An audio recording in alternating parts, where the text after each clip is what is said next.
Hello everyone. I am sorry I haven't made a video in a while. There's been a good reason. It's busy. It's been busy, right? The money comes before. I've said this before. Okay. So I'm making a quick video right now that's actually an add-on to a video I did 2 years ago, and I believe it's vlog number 149. It was just entitled "How to Enjoy a Fair."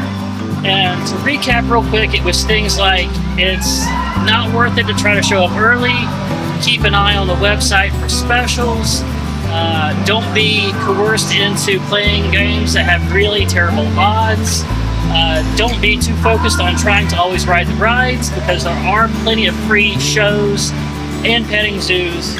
And always, this is one you're going to add to, right? Always eat the food in the independent side and not past the ticket booth contracted with the ride company. That's pretty much it. If you want to see the rest of that video, and I was really, it's an old video, so the camera works a little shaky, but it's still a video that I'm kind of proud of. But anyway, that was me doing my pro tips on how to enjoy a fair after I've worked fairs for like 5 years. Flo, on the other hand, has been working fairs.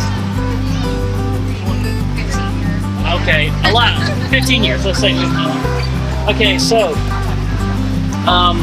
what would you have to add to that? Pro tips on how to enjoy. Okay. I gotta remember, because I had some really good ones. Yes, I can prompt you.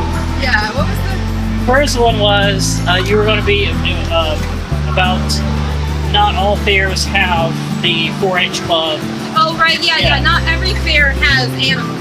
So right. Some fairs are just plain rides in a parking lot somewhere. There's no animals. Those are technically, I think they're called carnivals. Just carnivals. But I think they might still be called fairs. Yeah. Okay. But it was something else about the food too, right? Well, yeah, the food, it's not necessarily independent or rides. It's all kind of scattered. So you gotta know to look at the booth itself.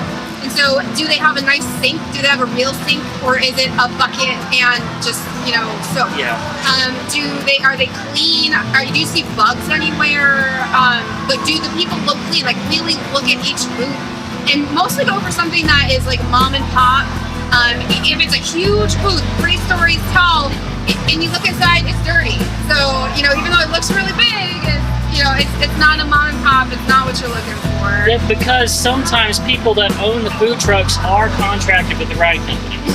So it's not always that the inside the ticket booth, inside the rides area, has carnies preparing the food.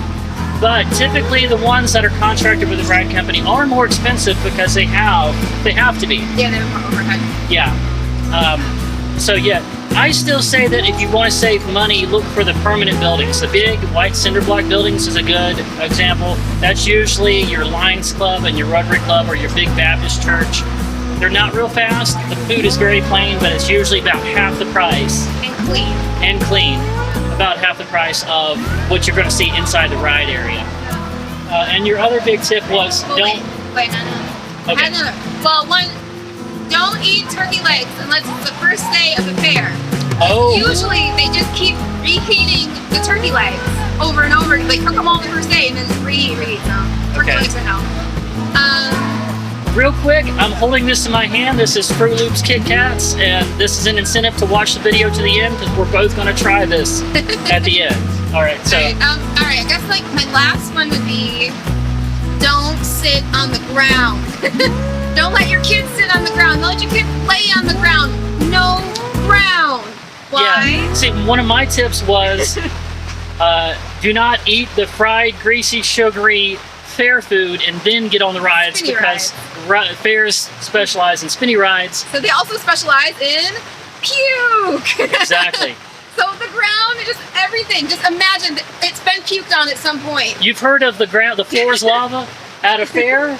The ground is lava, or the ground is puke. The ground is puke. It's all vomit. The floor is puke. The floor is puke, right? And right now you see that it's raining. Yeah, it's just swirling around Just imagine, there. yeah, you're thinking this is out of the beaten path. There's no way somebody vomited here. Oh, they did.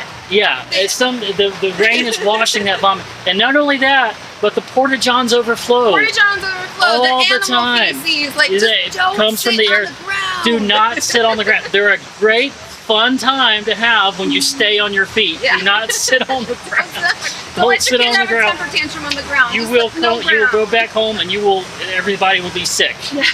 You'll have the fair grunge. It'd be blowing your nose for a while. I guess, like, to wrap it up, my last thing is just remember almost everybody out here is a small business. So that's Yeah. really important. You know, like everyone out here is trying really hard to support their family. It's not a corporate thing. So when you patronize us, you patronize a small business. Right. Okay, now I didn't tell you I was going to ask you this. This is a little bonus question. Okay, on your travels up and down the East Coast, what would you say is the most overrated, common tourist attraction? Overrated. That one that everybody's like, oh, I got to go there, and then you went to it and you were like, man, this is lame. I think there's been a couple aquariums I've been to. I'm just trying to think. So the Washington D.C. Aquarium. Washington D.C. Aquarium. Yeah, because I love aquariums, and I was very excited about it, and I really wanted to go, and it was just very tiny and Kind of lame. lame. Okay. For me, I'm going to say the most overrated common tourist attraction is Graceland. Graceland was lame. Okay. If you're not a big fan of Elvis, it's not worth the money. Okay. Okay. And I'm not going to say any more about that than that because it seems like if I say any more than a few sentences about Elvis, I get hate in the comments. There's a lot of people that still love Elvis. Okay. So yeah, Graceland to me, that's... Okay. So, most underrated. The Shed Aquarium in Chicago. Okay. Because that one's not number one. I personally think it should be number one. Even though we went to The one in Georgia, the Georgia Aquarium. is number one. I think the Shed should be number one. Have you been to the one in Chattanooga? No. Okay, see, I haven't either. We're going to have to do that one at some point. Yeah, but Atlanta's number one, which was great. It was phenomenal. But I don't know how the Shed isn't number one. That was the best aquarium I've ever been to. And also the Ripley's Aquarium over in Gatlinburg I've been to a lot of aquariums, and that one was up near the top, close to the best. We're a little obsessed with aquariums. Yeah, they are fantastic.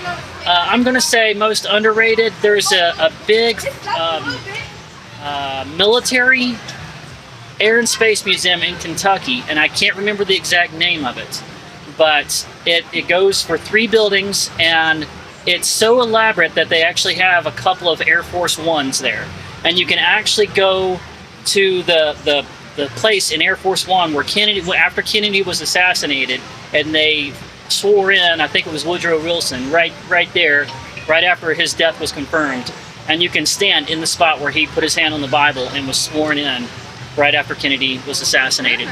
And and you can see that there's one of the 2 Valkyries left is still there. There's an SR-71. There's space shuttle stuff. I want to say it's free to go in there, but I can't remember if it really costs anything. But it was if it did cost some, it was very negligible. But that's an Air and Space Museum that dwarfs the one in Washington D.C. Okay, I was going to ask you that. It is so much better, and you never hear anybody talk about this Air and Space Museum like it's a destination. It's going to be the highlight of their vacation, but they should, because it is fantastic. Okay. All right, so I guess now we're just going to try the Kit Kat bars. Melted a little. Just a little bit. Break me off a piece. It's pink. Mm-hmm. And confetti inside. Oh, it's got like sprinkles, like a sprinkle look to it. Let's get a shot of that front of it. You can see the Fruit Loops. It's called Fruity Cereal. Why don't they not call it Fruit Loops? Maybe it's a copyright thing. Yeah. All right, let's give it a shot. Cheers. Oh, cheers! Right. Pink.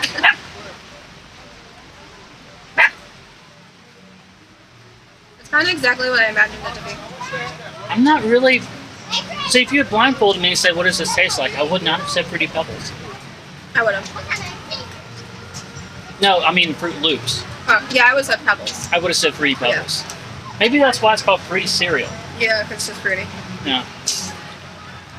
The It's got chocolate's a little more. thick. The aftertaste is a little more of the cereal taste than right when you bite into it. But the chocolate's like super thick. It's like a white chocolate. Mm-hmm. Here's a cross section for you guys. So you got that crispy graham flaky middle. All right, guys.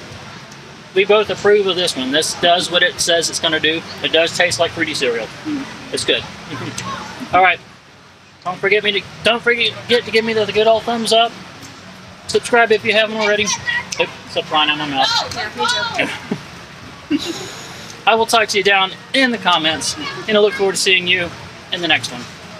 Oh, lots more videos coming out, guys. Keep checking back.